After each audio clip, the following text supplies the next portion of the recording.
Bom dia, pessoal! Hoje estamos começando mais um episódio do nosso Invips Podcast. E hoje temos como título deste episódio Dos Estudos Agrários ao Romance da Violência. O nosso convidado, ele é um dos pioneiros dos estudos sobre conflitualidades e violência no Brasil. Contribuiu de maneira original para a compreensão do fenômeno da violência, desenvolvendo uma análise teórica e conceitual muito bem fundamentada na teoria social. Professor dos programas de pós-graduação em Segurança Cidadã, de Sociologia e de Políticas Públicas do Instituto de Filosofia e Ciências Humanas da Universidade Federal do Rio Grande do Sul. Nosso convidado é pesquisador 1A do CNPq desde 1988. Foi presidente da ALAS, Associação Latino-Americana de Sociologia, presidente da SBS, Sociedade Brasileira de Sociologia, e coordenador do Grupo de Trabalho Violência, Segurança e Cidadania da Claxo, entre muitas outras experiências nacionais e internacionais. Dedicou anos da sua vida ao trabalho no Departamento de Sociologia da Universidade Federal do Rio Grande do Sul, onde fundou o Grupo de Pesquisa Violência e Cidadania, o GPVC. Enquanto os seus primeiros trabalhos percorreram as conflitualidades constituídas do mundo agrário e passaram pelos processos de mundialização da violência e da violência difusa no interior das sociedades contemporâneas, agora ele se dedica a pensar o romance da violência como um problema sociológico. O Invips Podcast tem a honra e alegria, nesse terceiro episódio, de conversar com o professor José Vicente Tavares dos Santos, nosso querido Zé Vicente. Bem-vindo, Zé. É uma honra e grande alegria tê-lo aqui conosco em mais esse episódio do nosso Invips Podcast. A palavra é sua, Zé. Muito obrigado, é uma alegria poder conversar com vocês e talvez refletir um pouco sobre a minha trajetória. Eu sou professor de Sociologia há 50 anos. E aqui, mais uma vez, né, está aqui comigo a minha querida Camila Holanda. Camila, como você está? Seu oi, seu abraço inicial. Olá, Luiz Fábio, mais uma vez aqui nesse momento tão especial de ouvir as histórias, né, dos precursores dos estudos da violência no Brasil. Uma honra ouvir o professor José Vicente Tavares dos Santos, né, com a sua larga experiência e ainda com grandes ensinamentos. Maravilha. E o Invips Podcast é um podcast do Instituto Nacional de Ciência e Tecnologia, Violência, Poder e Segurança Pública. É uma iniciativa desenvolvida a partir do programa INCT, do Conselho Nacional de Desenvolvimento Tecnológico, CNPq, com a reunião de 15 grupos de pesquisa de referência na área de estudos da violência, crime e segurança pública, com atuação em 10 estados brasileiros. Seu objetivo central é produzir conhecimento sobre como o fenômeno da violência e do crime afeta a sociedade brasileira, suas instituições e cultura. A ideia consiste em criar um intercâmbio de ações de pesquisa, ensino e extensão, com a construção de uma rede de pesquisadores e a criação de vasta base de dados e análises consistentes para pesquisa científica, desenvolvimento tecnológico e formação de recursos humanos capazes de incidir na área de segurança pública, justiça e direitos humanos. Então, vamos conversar agora a nossa conversa com o professor Zé Vicente.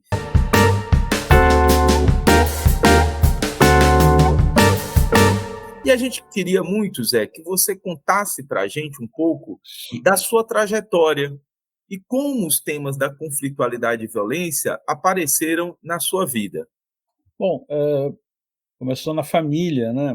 Meu pai, que era de descendência guarani, era advogado, uma família de 11 irmãos aí do interior, aqui perto, do interior do Rio Grande do Sul, e ele se formou na Faculdade de Direito, foi o único, né, que teve, da URGS em 1926.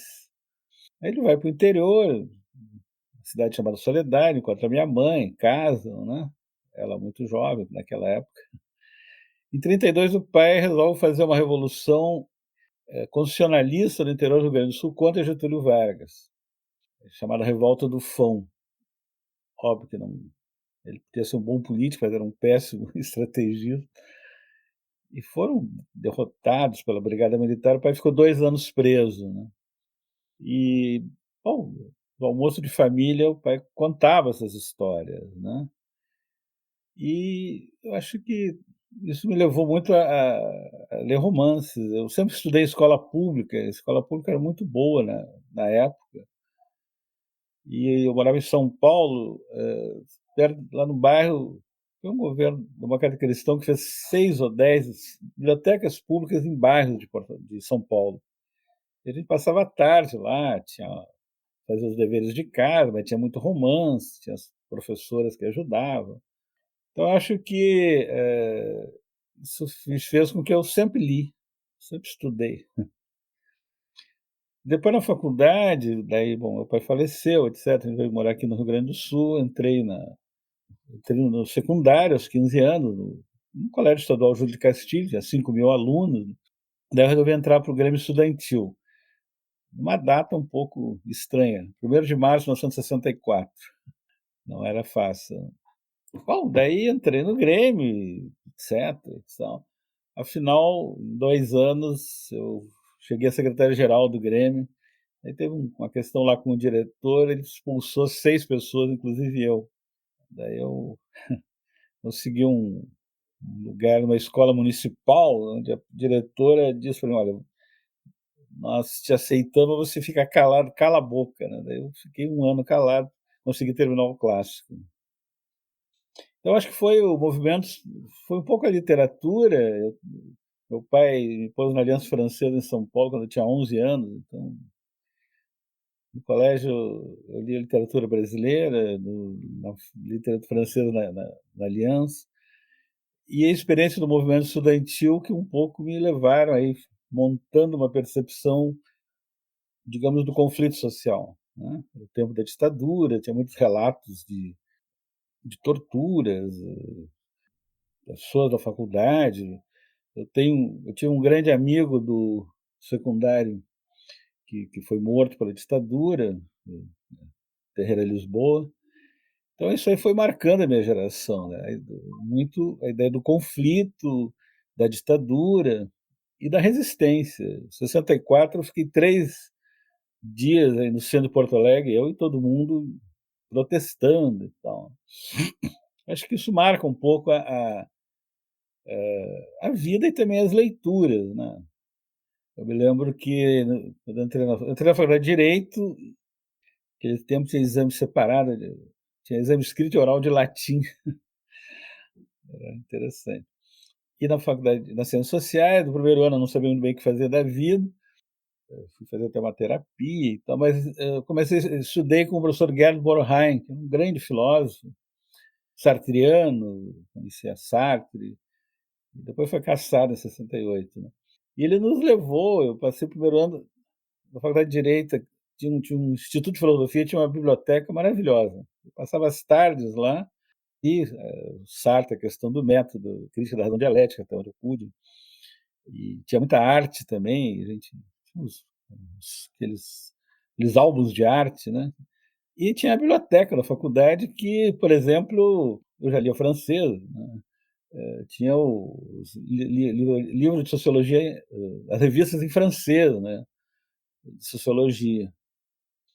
Eu lembro. Aí tem alguns grandes professores, né? Um professor Leandro da Schauser, que também foi cassado de teoria política, um outro professor José de Souza, João Guilherme Souza, que nunca escreveu, mas ele nos deu Marx, né? Ele mandava ler no original, Capital e Max Weber, né? E um pouco de Durkheim. Tinha uma outra professora de história, Olga Piccolo, uma grande historiadora crítica, né? Então, esses professores, a professora Susana Souza, que era uruguaia, que trazia muito a questão da América Latina, né? E o fato do Rio Grande do Sul ser uma fronteira, a gente era muito atraído. A primeira viagem que eu fiz para o exterior, eu tinha 18 anos, eu, os amigos, as namoradas, fomos de carona de Porto Alegre a Montevidéu e Buenos Aires. E lá eu comprei o quê? Eu comprei o Capital em espanhol, comprei Max Weber em espanhol, que só foi traduzido aqui 40 anos depois, na França também só 40 anos depois. Lenin, Rosa Luxemburgo.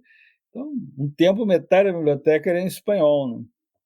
Depois, aos 20 anos, eu fui a Machu Picchu, também de carona. Passamos Peru, vimos o Allende lá na rua, no Chile. Tinha muitos brasileiros exilados lá também, né? E também, naquele tempo, tem até um livro do Marcelo Ridente sobre isso. Tinha uma associação universitária interamericana que durante 10 anos levou jovens universitários para os Estados Unidos, né, para Harvard. Daí eu acho que aquela que foi prefeita foi também, acho que na mesma época que eu. Eu fui em 70, né? Cara, tinham 500 candidatos, levavam 11, tinha 3 provas lá. Bom, aos 20 anos chegar em Harvard foi uma experiência, já tinha o movimento hippie, movimento feminista, Black Panther, a gente foi ver assembleias do Black Panther, né? Então, a América Latina e os Estados Unidos aos 20 anos muda a cabeça da gente, né?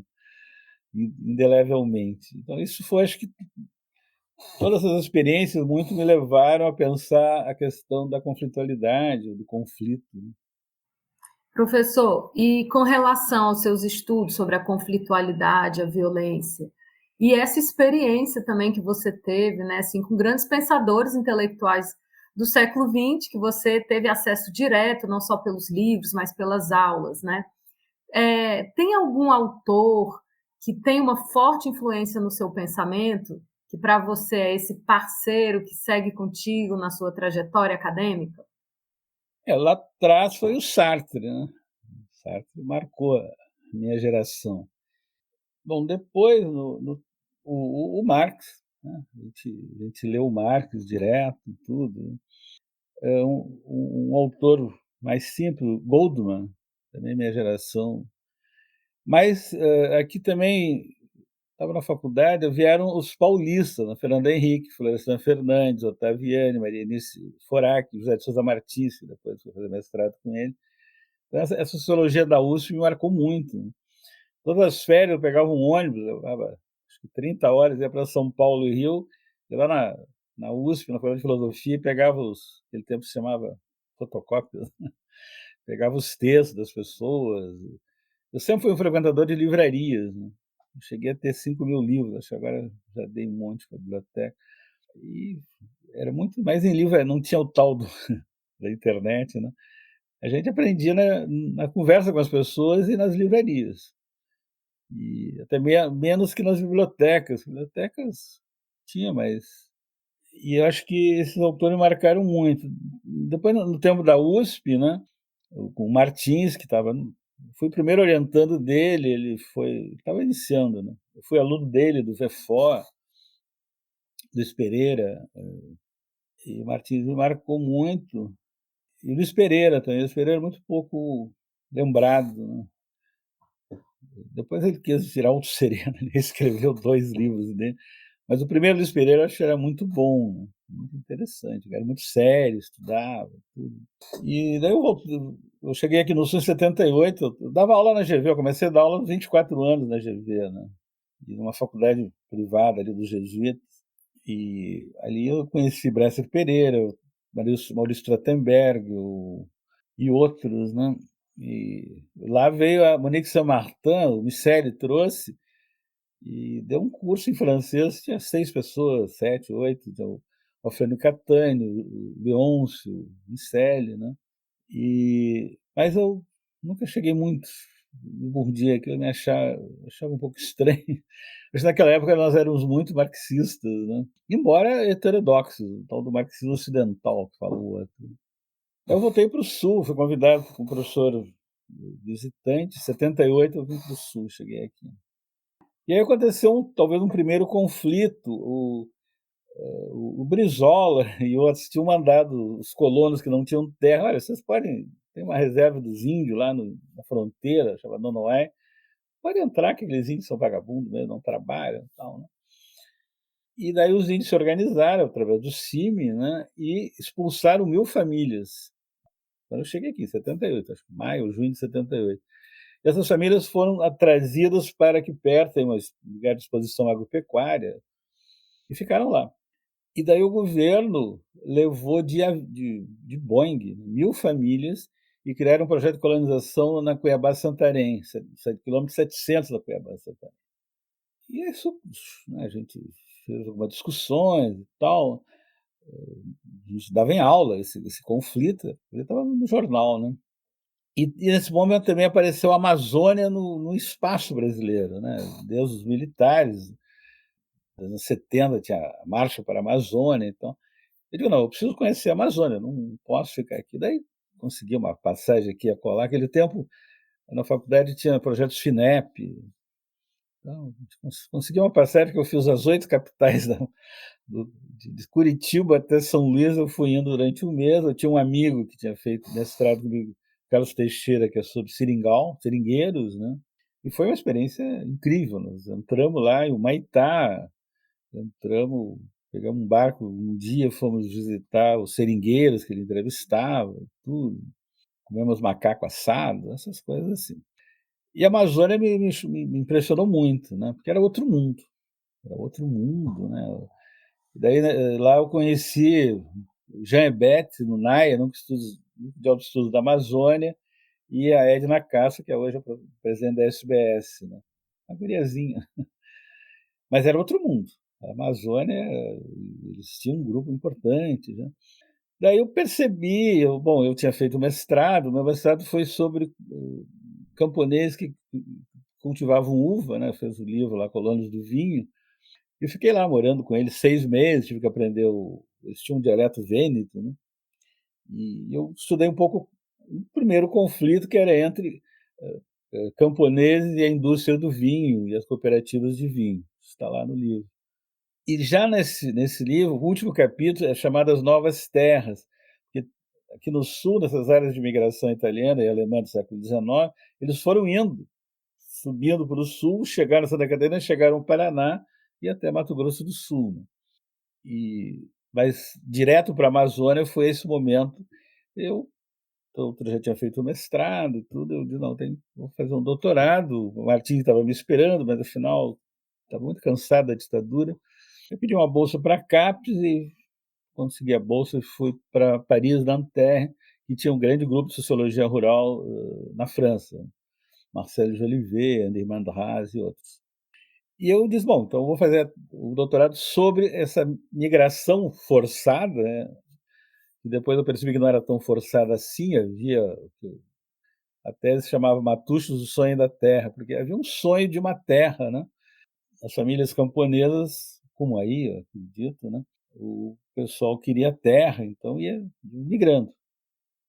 As mulheres, como sempre, ganhavam um paneleiro, como a gente chamava aqui, daí renunciavam à herança da terra, e o filho mais novo, era o minorato, que ficava com os pais e os outros filhos iam embora. Alguns para o seminário, para o convento, etc. Então, achei que aquilo era importante, daria um doutorado. Eu fui, em 5 anos, eu fiquei um mês no quilômetro 700 da Cuiabá-Santarém e também no Mato Grosso. E era o início, era uma coisa. O social não pode dizer isso, mas eu tinha muito medo, né? Ficava lá sozinho, não tinha nem cidade, era uma estrada. E ficava num hotelzinho que era do tamanho de uma mesa, a cama, e ia tomar banho na Emater lá, que era um pouco mais razoável. E daí eu fui fazendo entrevistas. Eu tinha dois gravadores portáteis, pesavam 10 quilos cada um, eu ia com 2 gravadores.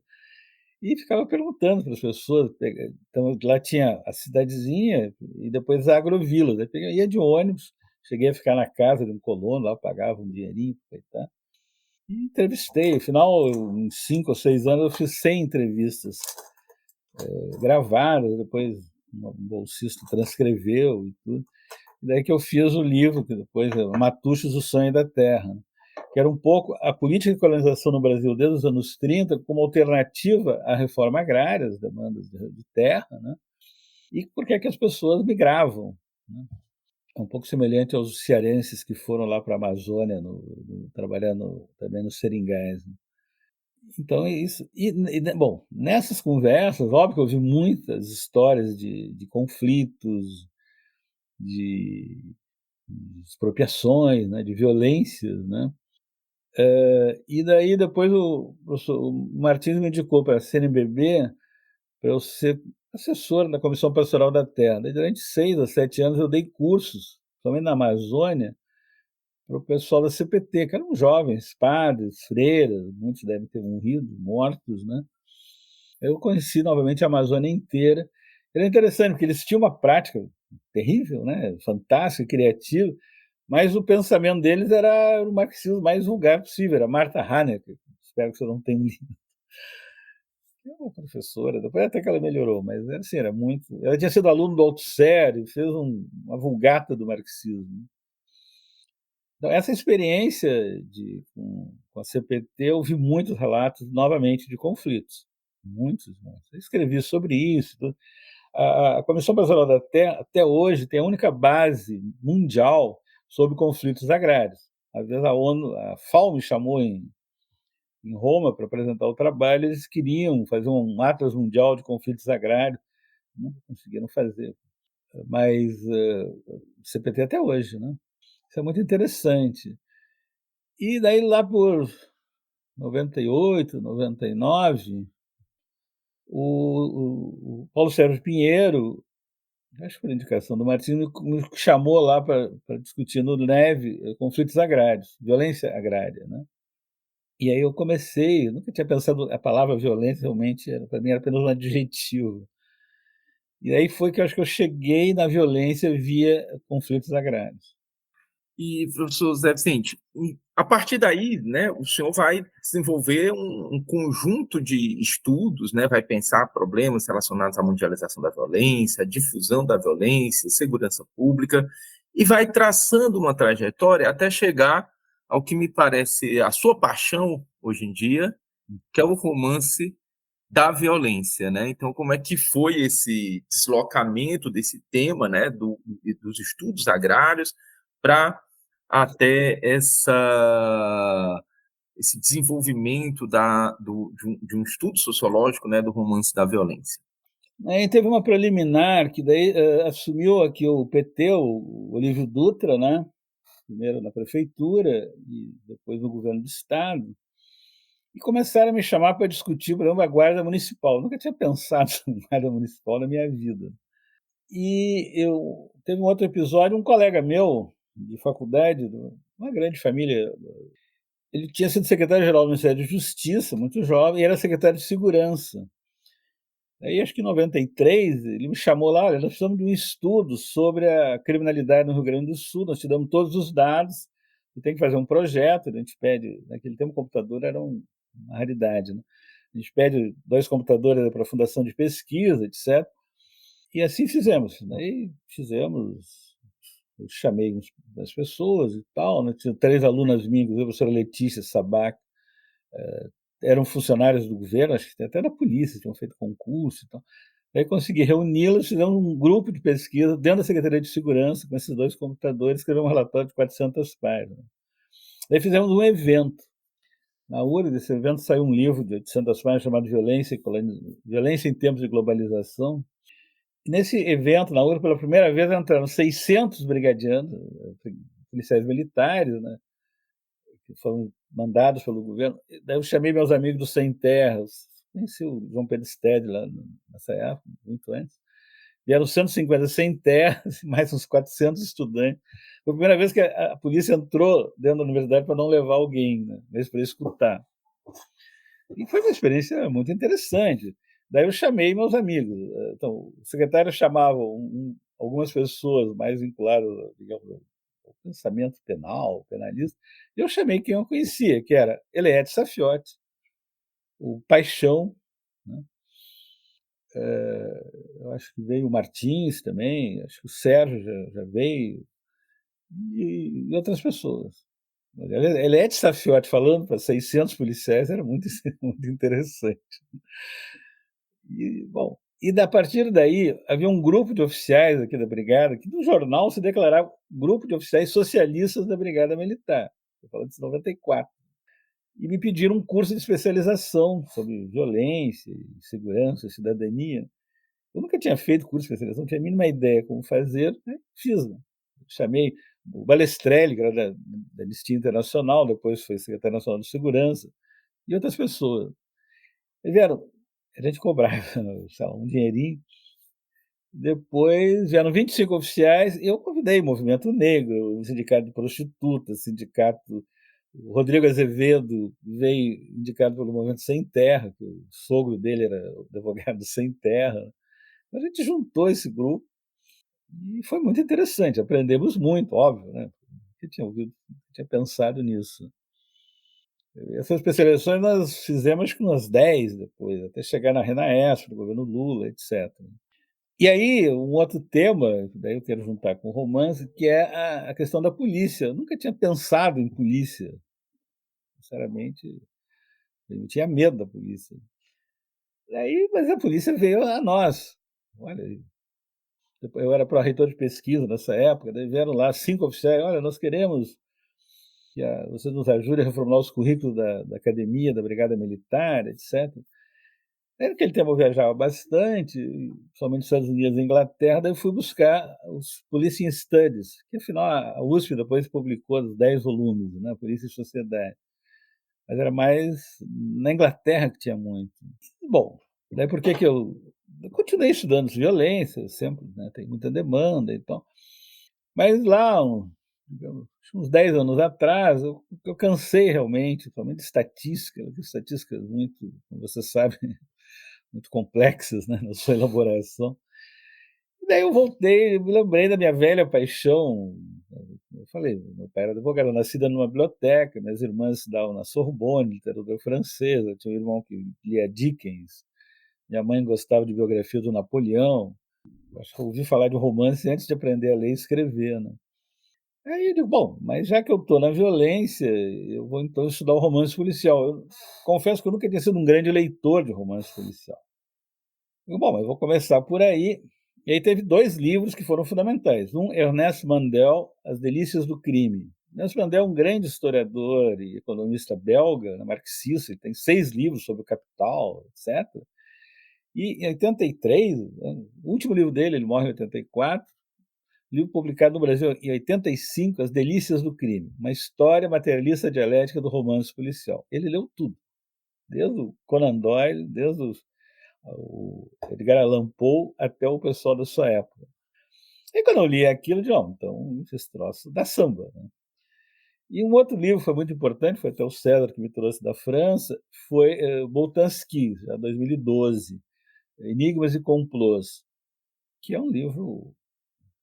Ele estava no Brasil, eu estive com ele na França ano passado, que ele diz. No final do século XIX tinha um problema de saber o que era a realidade, o que era a irrealidade, o que era a realidade da irrealidade e a realidade da realidade. Ele diz que teve 3 respostas epistemológicas. A sociologia, o cinema da sociologia, etc. A psicanálise, né, o negócio do inconsciente, etc. E o romance policial. Então, ele tem um capítulo sobre o Sherlock Holmes, tem um capítulo sobre o Simenon. Simenon escreveu 256 livros. Né? E achei aquilo fantástico. Não, então, é possível. Na realidade, estudar o romance, para mim, era estudar a cultura da violência. Você pode estudar na música, pode estudar no cinema, né? Óbvio, né? O Michel Misse é um grande especialista em cinema que a gente conhece, né? E pode estudar literatura, né? Foi o que eu fiz. E como é que eu fiz a pesquisa? Eu fui atrás, né? Eu andava pelo mundo, assim, foi tudo em livraria. Eu chegava lá bom, sociologia eram 2 estantes, estudos feministas já eram 4 estantes, romance policial eram 10 estantes. Eu olhava para aquilo, bom, nunca vou conseguir ler isso aí tudo. Daí eu chegava para os caras e dizia, olha, sabe, eu sou um pouco perverso, eu gosto de violência, de atos violentos, de crimes violentos. Ah, tá bom. Daí o cara me indicava um autor. Aí eu fui construindo uma bibliografia, uma biblioteca. E também eu fui atrás dos poucos estudos sociológicos, filosóficos sobre o romance policial. Primeiro é Baudelaire, 1860, ele que resgata o Edgar Allan Poe para a cultura europeia, né? Depois o Ferri, que vocês conhecem, Enrico Ferri, da Antropologia Criminal, lá em 1903, ele escreve um livro, Os Criminosos na Literatura. E ele começa lá nos gregos, é bem-vindo. Eu fui atrás, e cheguei a 40 textos, um capítulo do meu livro é sobre isso. Até coloquei o Kafka lá dentro, eu gostei muito, sempre gostei do Kafka. Por sorte, eu encontrei um livro de um cara que almoçava com o Kafka, e tem 10 páginas do Kafka falando sobre romance policial. Eu consegui juntar. A pesquisa é isso, a gente vai juntando, debulhando e juntando. Né?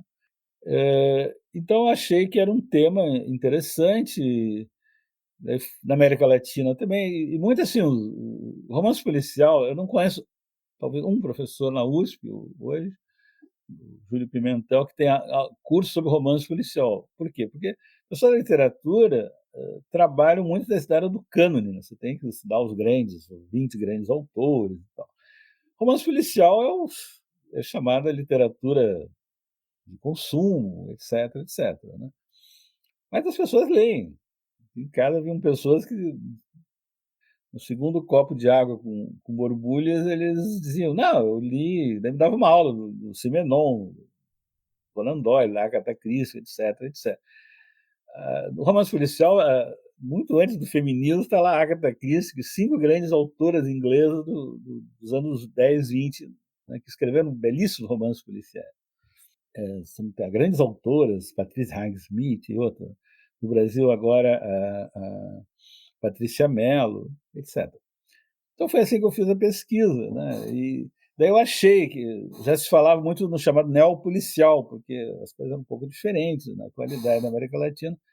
Aí um dia eu disse, bom, mas se a gente estuda violência, por que não romance da violência? Vamos ver o que acontece. Bom, como toda ideia nova, está aí, né?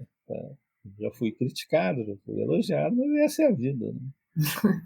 Professor, diz aqui para gente quais as questões que os romances policiais que você tem lido criam links analíticos para você entender hoje algumas questões sobre a violência ou a segurança pública no Brasil. É possível fazer esses links da literatura para a realidade ou é mais da realidade para a literatura? O curioso é que, às vezes, a literatura antecipa a realidade. Né? Marx era um grande leitor de Balzac. E de Shakespeare. Né? O dinheiro ele vai lá buscar no Shakespeare. Né? O Freud vai buscar nos gregos, a história do complexo de Édipo. O Foucault, eu fui aluno, assisti o Foucault 3 anos na França, antes dele morrer. Ele vai lá nos clássicos gregos também, para discutir toda a história da sexualidade a partir do segundo tomo. Então, há uma complementariedade entre literatura e sociologia. Só que, às vezes, a literatura se antecipa. Bom exemplo brasileiro é Rubem Fonseca. Ele escreve desde os anos 70, o livro dele, Feliz Ano Novo, e o Cobrador é censurado pela ditadura, em 75. Né? Bom, quando nós fomos falar de violência, foi 20 anos depois, ou 15 anos depois. Isso é muito interessante, né? Que às vezes essa antecipação, mas eu gosto muito da ideia da complementariedade. São 2 formas de escrever ou de reconstruir a realidade social. Muitas vezes o romance é muito mais de uma microsociologia. Outro dia eu estou dando uma aula sobre Goffman, interessionismo simbólico. É o romance. Como é que eu me visto se eu vou pedir emprego, eu tenho que pôr que roupa? Azul, amarelo, de gravata, sem gravata? Como é que as moças vão? Tal, né?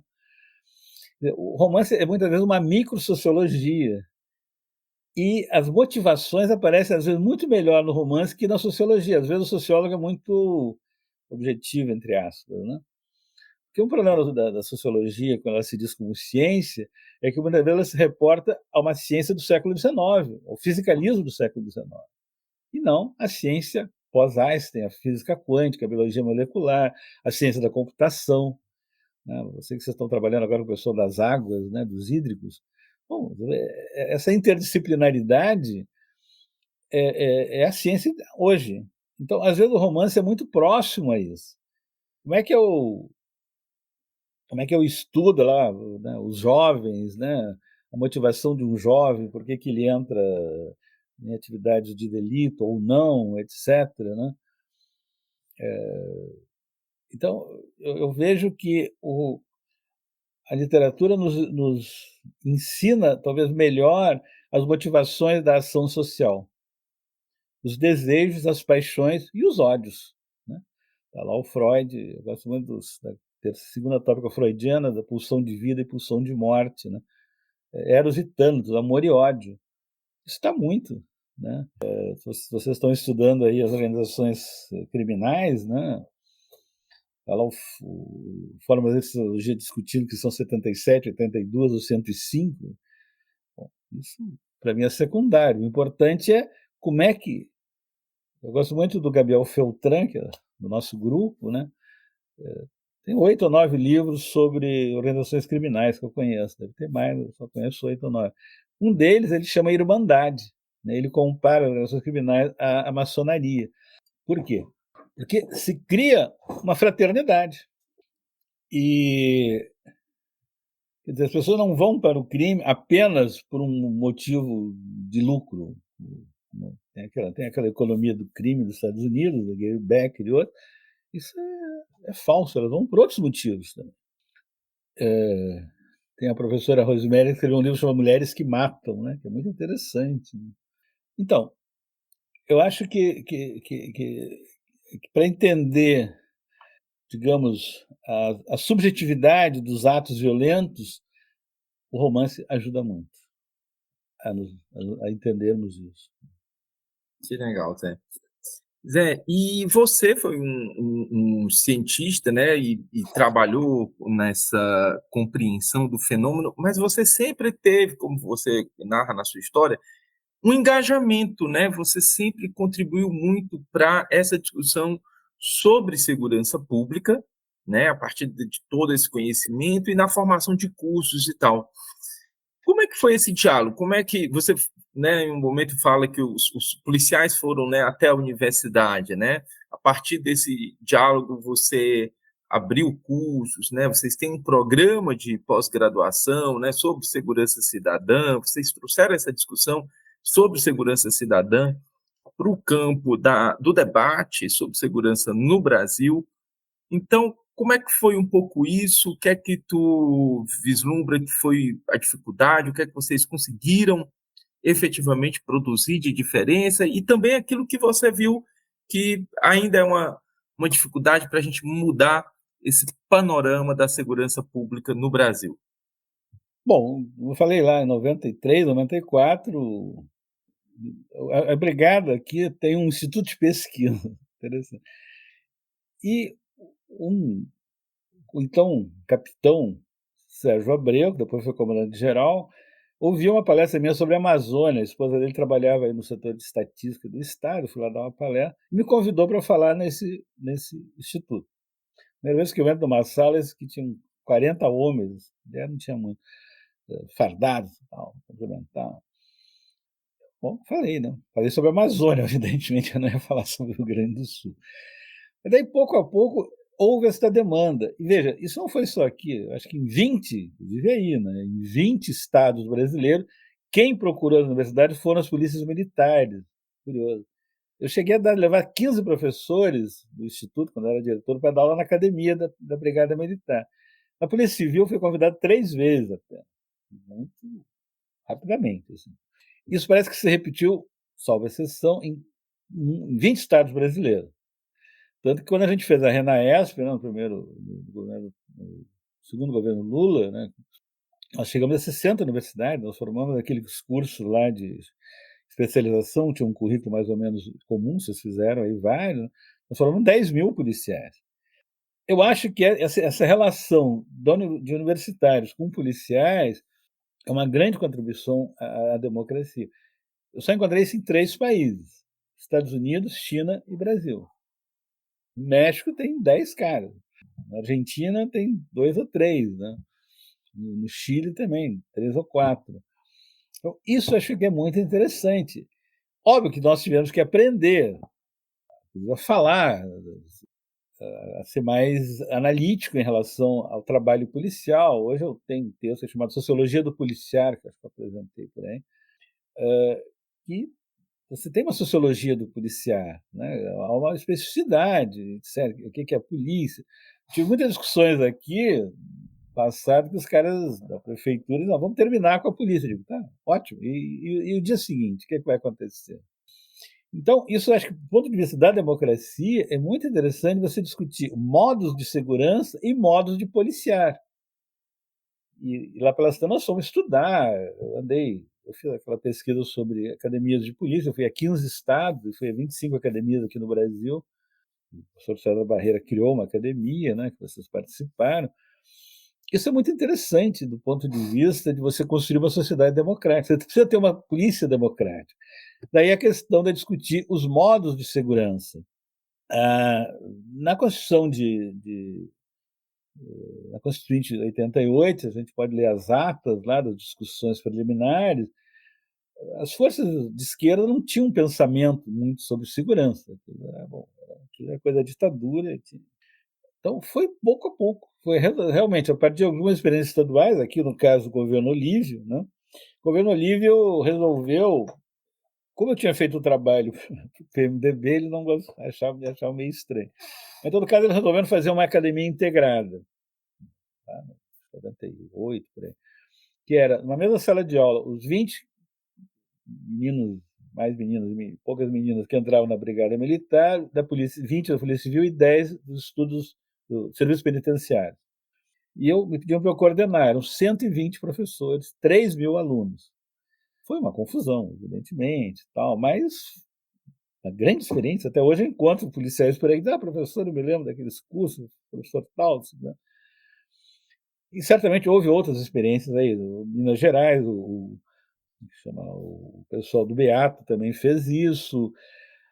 Qual é o resultado? Primeiro, a RENAESP, um dia espero que volte, né? 60 universidades. Hoje nós temos 9 cursos de mestrado profissional em segurança pública. O nosso é o único que chama Segurança Cidadã. Eu espero que o 10º seja da Universidade Federal do Ceará. Eu gostaria de ser professor convidado, né? Então, acho que é muito importante. 5 comandantes gerais foram meus alunos. Encontro com eles, depois a gente tomou um vinho e tal, né? Óbvio, eles se aposentam com 50 anos. Então, isso eu acho que é muito interessante, né? Discutir. Por isso que nós chegamos à ideia, lá pelas tantas, de, se tem uma saúde cidadã, se tem uma escola cidadã, se tem uma Constituição cidadã, por que não uma segurança cidadã? Muito polêmico o termo. Quem escreveu um livro sobre foi o Paulo Mesquita, do Neve, da grande família Mesquita de São Paulo. Algumas pessoas dizem, não, nós temos que insistir em segurança pública. Até nós fomos discutindo, né? Eu cheguei a construir 5 tipos ideais de modos de segurança hoje. Então, isso é muito interessante para a sociologia, porque discute um tema que está em Weber, né? Na construção do Estado moderno, etc.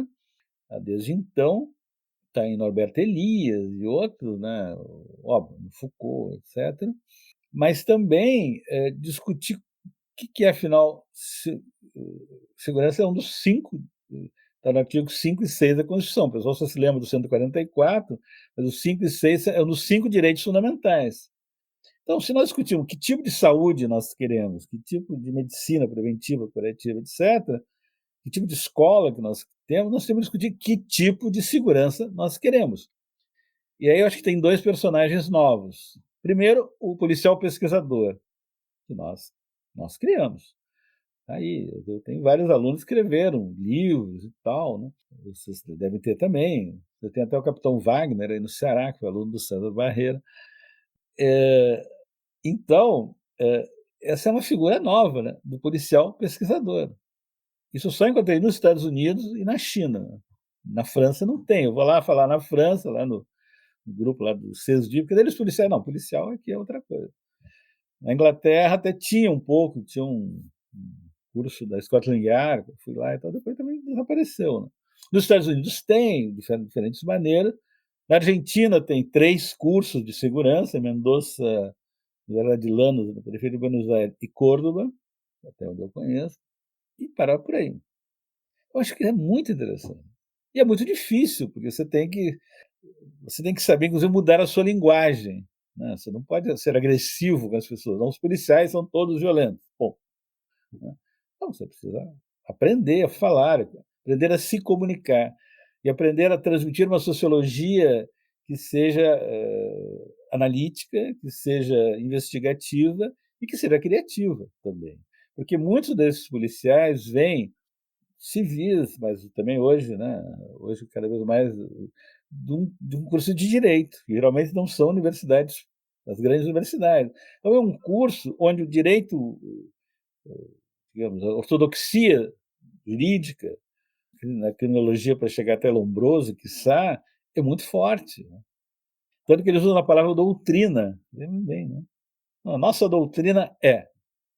A filosofia das ciências não existe, né? Doutrina você tem nos padres da igreja, quiçá, né? Então, eu acho enfim, que é um trajeto inconcluso. A outra figura que eu queria mencionar é dos policiais políticos. Faço um trabalho aqui com o professor da ciência política. Nós chegamos, acho que a 36 deputados na última legislatura. Agora, pelo que eu li da Folha de São Paulo, parece que tem 6 ou 7 mil policiais candidatos, policiais e militares, né? Candidatos a vereador, né? O prefeito, né? Veja que São Paulo, 2 grandes oponentes, tem comandante, tem coronéis da PM, ou como candidato ou como assessor. É um tema crucial hoje na sociedade, a segurança. Então, nós temos que discutir que segurança teremos num ponto de vista da democracia para todos. E você, deixa uma curiosidade, a gente tem uma estrutura, né, hierárquica, inclusive, você coloca isso, essa questão da doutrina, essa questão da própria dinâmica militar, né, da força policial. Você vê possibilidades no interior dessa estrutura? Ou nós precisaríamos mudar ela para que alguns elementos, inclusive da perspectiva de uma segurança cidadã, eles pudessem ser incorporados? Ou você vê como, dentro dessa estrutura, uma possibilidade? Não, com essa estrutura nós conseguimos transformar. Eu acho que eu sou meio uma democracia aos pedaços, né?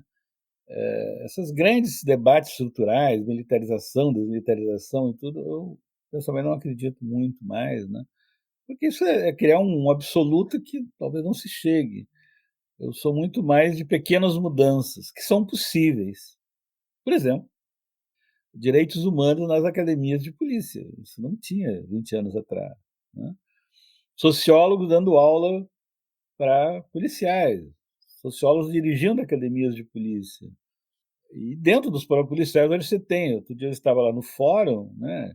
Tinham policiais com uma camiseta, né, policiais antifascistas. Então, eu acho que você tem meandros nos quais cabe o papel do sociólogo. São meandros que por dentro você pode transformar as instituições, né? Eu não acredito muito em grandes mudanças, primeiro que elas são muito difíceis, elas são e podem ser até falsas. Por exemplo, quando se fala em desmilitarizar, se diz, não, vamos terminar com a polícia militar. Hoje, em alguns estados, dentro da polícia civil, você tem setores altamente militarizados. Nos agentes penitenciários, hoje virou polícia penal, né? Toda aquela ideia antes que tinha do agente um pouco mais, né, de um cuidador de pessoas que estão em processo de ressocialização, isso aí. Então, você vê, que é isso? É um embate, é uma luta social por modelos alternativos de polícia. Eu acho que isso é possível. Há um debate na América Latina pequeno, mas, por exemplo, uma ex-ministra de Segurança de Buenos Aires, a Sabrina Frederick, a gente trabalha junto, ela tentou fazer mudanças dentro das polícias na Argentina. A Lúcia Dammert, outra socióloga da nossa área, foi assessora do presidente Boric no Chile e tentou discutir com os carabineiros, etc. No México é um pouco mais complicado, né?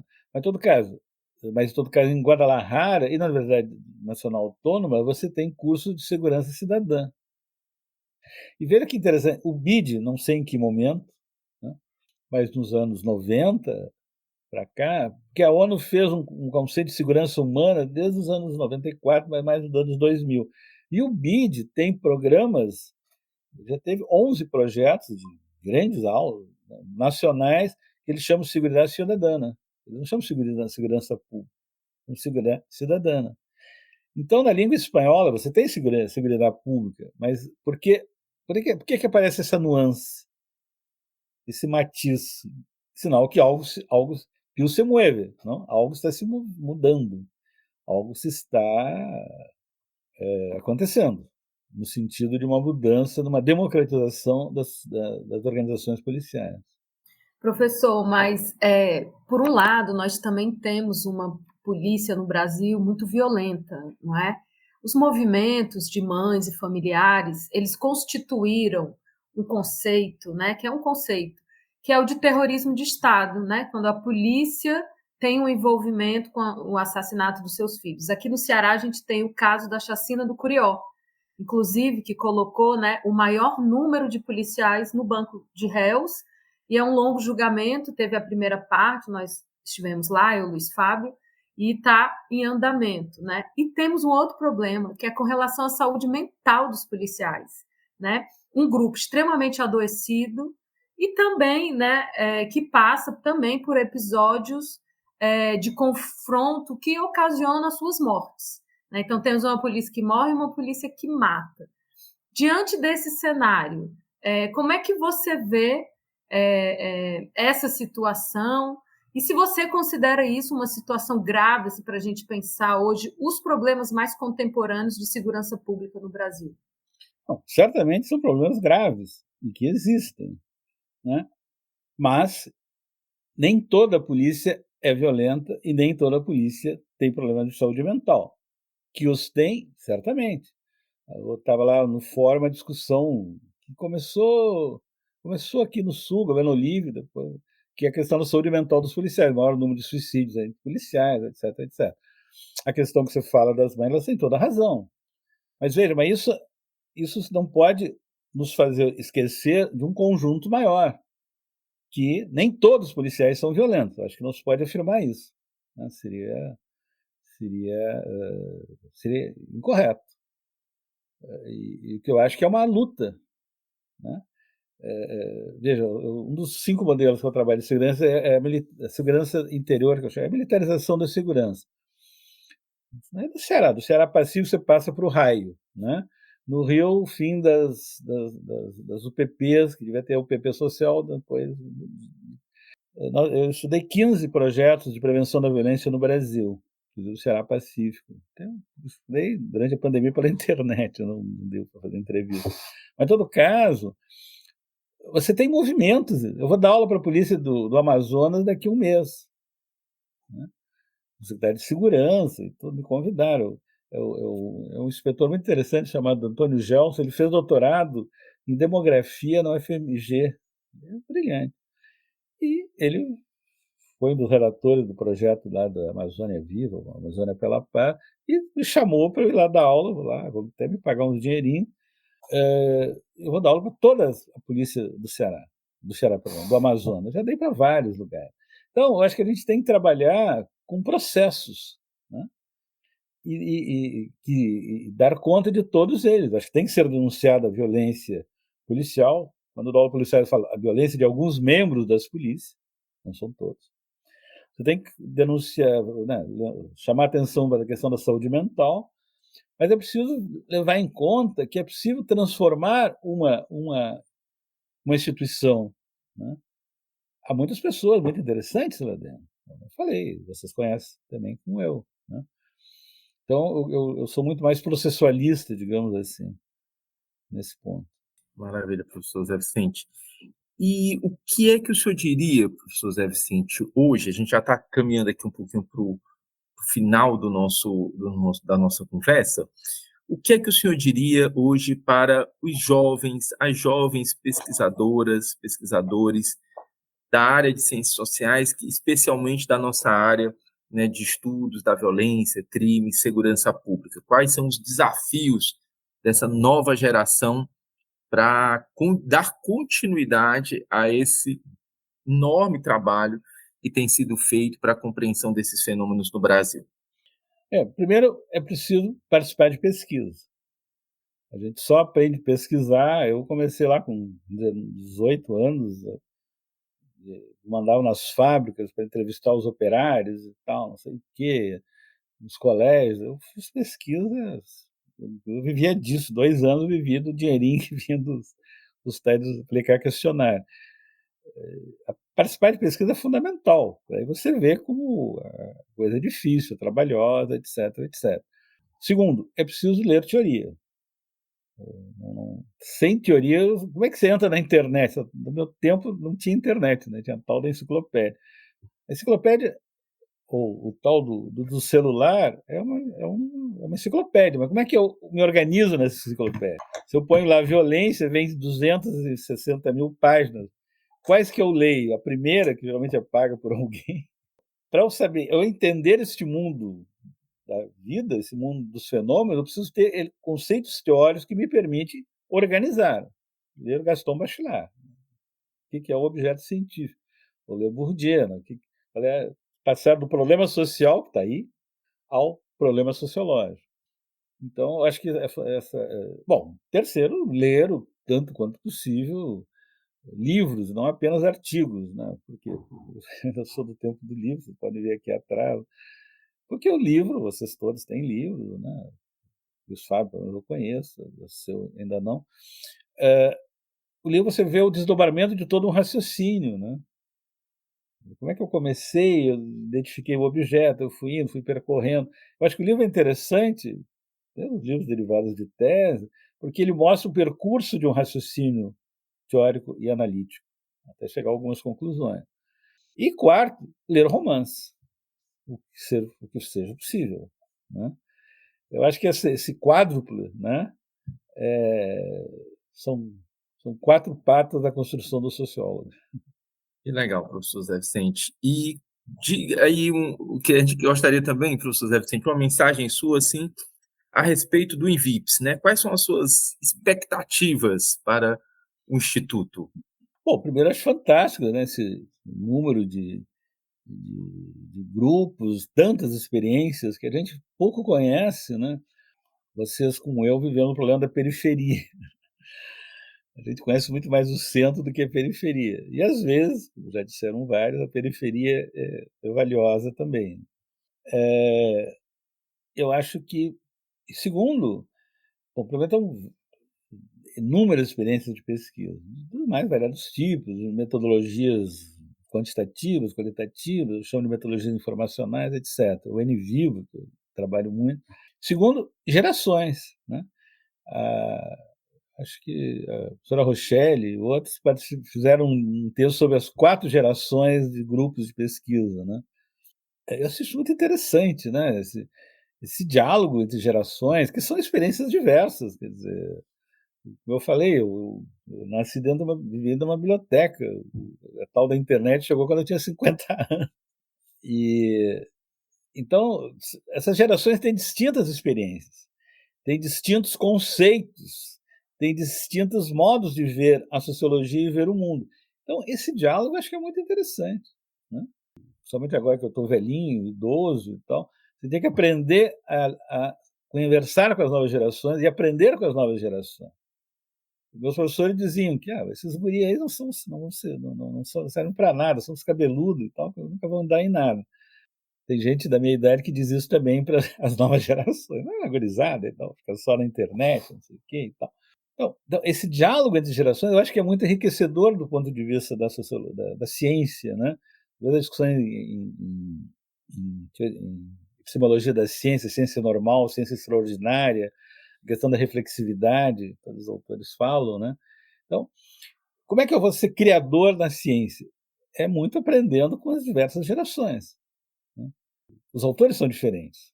Ótimo, ainda bem, né? Não se pode ler sempre os mesmos autores. Mas, e as leituras dos mesmos autores são também leituras diversas. Eu li Marx aos 20 anos, quando eu leio agora, eu vejo outras coisas. E é assim, é normal mesmo. Terceiro, eu acho que, novamente, afrontar as grandes questões da nossa sociedade. O negócio que vocês estão estudando lá das organizações criminais, né, é muito importante. Estão perpassando a sociedade. Se eu comparar com a Colômbia, né, eles chegaram ao aparelho de Estado, chegaram na política, tem vários exemplos aqui e acolá, né? Não é só Rio de Janeiro. E aí o terceiro aspecto é essa questão de deslocalização. O mundo não é só Rio de Janeiro. O mundo não é só. Eu acho que na área da violência, o mundo é muito Rio de Janeiro, né? E não é. O mundo é muito diverso. As próprias. Mesmo de São Paulo e Rio, do ponto de vista das organizações criminosas, você sabe isso melhor que eu, são duas situações. E quarto, bom, eu estou terminando de montar, vou mandar para você a ideia de trabalhar sobre narrativas de segurança na imprensa brasileira, né? Aí, com o NVivo, a gente pode recolher, digamos, trabalhar com editoriais, notícias é muito complicado, mas editoriais você tem o que o jornal pensa, né? Eu acho que é muito interessante. Então, se você pegar, a ideia seria a gente pegar jornais de 10 estados, pelo menos por estado, né, tem que ser um bolsista para fazer, a gente joga tudo no NVivo e depois pede aos distintos pessoas de cada estado de fazer o relatório, já via NVivo, tá, mandado pelo NVivo. Acho que é muito interessante, porque, para concluir, até talvez seja uma mesa lá no Alas, eu queria convidar vocês para o Alas, lá de Santo Domingo. Eu acho que vai ser interessante. Mas, em todo caso, vai ter uma mesa lá com a Edna e outras pessoas sobre o conservadorismo. Eu acho que nos falta, na sociedade brasileira, que está na América Latina, a estudar aquilo que o Man Ray chamava o pensamento conservador e as práticas conservadoras. Minhas camisas cor-de-rosa eu tive que esconder durante 4 anos, porque tinha uma ministra que disse que o homem não podia usar camisa cor-de-rosa, assim por diante. Você tem vários exemplos. Escolas cívico-militares, são 800 no Brasil. Já saiu esse dado, né? Não é pouco, hein? 800. Se pensar que nós somos 5.000 municípios, você tenha já um quinto de município com escola cívico-militar. A questão da tal de ideologia de gênero, a questão do aborto, né? A questão de uma polícia repressiva, em detrimento de outras coisas. A questão, por exemplo, das fake news, das redes sociais. E isso, para mim, é até difícil ver a dimensão disso, né? Eu queria ser influencer. No nosso grupo no Facebook sobre saúde humana tem 1.600 pessoas. Me disseram que eu tenho que chegar a 20.000 para conseguir ser influencer. Como é que as pessoas chegam a 20.000, a 100.000? Isso, para mim, realmente, para a minha geração, é difícil entender isso. Então, eu acho que o NCT tem todas as condições para dar uma grande contribuição a grandes dilemas da sociedade.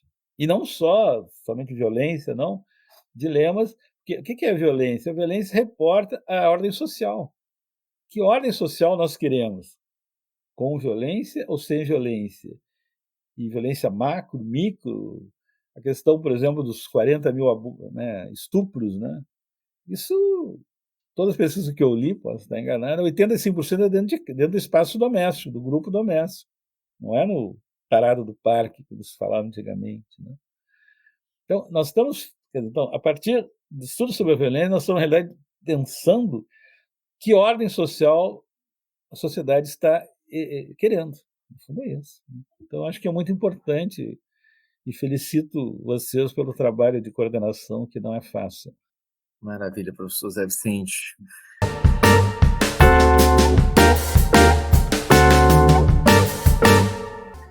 Professora Camila, mais um episódio.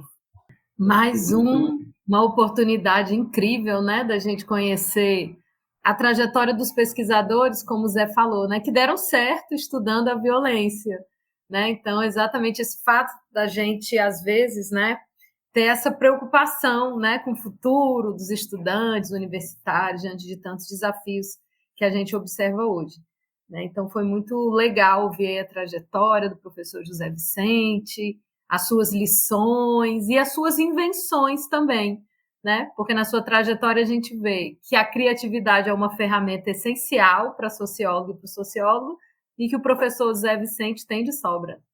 Muito obrigado. Obrigado, Camila, por você estar aqui com a gente. É sempre uma alegria a gente fazer essa conversa juntos. Professor José Vicente, sua saudação final. Bom, eu queria agradecer essa oportunidade. Eu acho que a gente expor uma trajetória é um pouco mostrar um processo de construção, né? De operários em construção, né? E eu acho que isso é interessante. Não há gênio. O gênio único que eu conheço é aquele que depois da meia-noite sai da lâmpada, né? Mas tem trabalho, tem erro. Não se faz ciência sem errar, né? Errar nos dois termos, tanto de cometer equívocos como andar pelo mundo. Então, eu acho que é muito interessante e muito obrigado por essa oportunidade. Eu estou muito contente de poder estar aqui com vocês. Muito obrigado, professor José Vicente. Então, a gente agradece a vocês pela audiência. É uma alegria ter podido compartilhar mais esse episódio do Invips. E fique atento às nossas redes sociais, no Instagram, o nosso site, invips.com.br, e em breve aí o nosso próximo episódio. Até lá, pessoal. Valeu!